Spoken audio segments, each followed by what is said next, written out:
Now we will see how to pan and zoom a drawing. Here you can see the floor plan of a house, and if we want to zoom into the drawing, in the mouse you have a scroll wheel, and if we scroll the wheel inwards, you can observe that the drawing is zoomed. And if you want to zoom out, I will simply scroll the wheel outwards. So with the help of this scroll wheel in the mouse, we can zoom in and zoom out of any drawing in the AutoCAD model space. I will be zooming into the hall over here, or the steps over here. You can see the steps over here and the master bathroom over here. I will be zooming into the car over here in the garage. We can zoom to any extents because the AutoCAD is a vector based program and not a pixel one.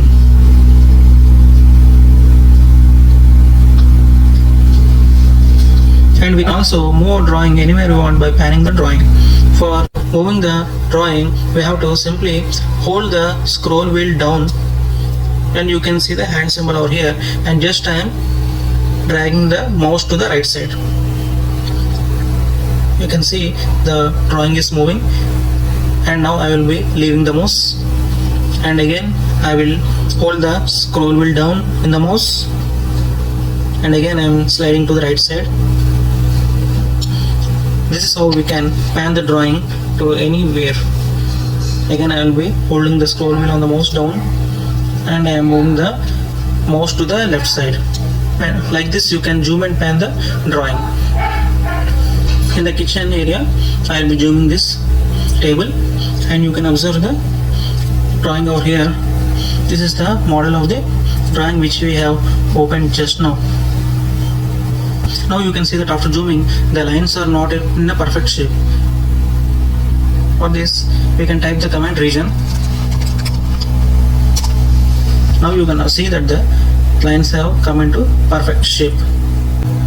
So if I double click the mouse, you can see that the drawing has been restored to the extents. If we don't have a mouse, we can use the navigation bar over here. You can see the second icon as pan. We can click over here and we can move the drawing. And if we want to zoom to extents, we can simply click over the third icon. It will restore the drawing to the original extent.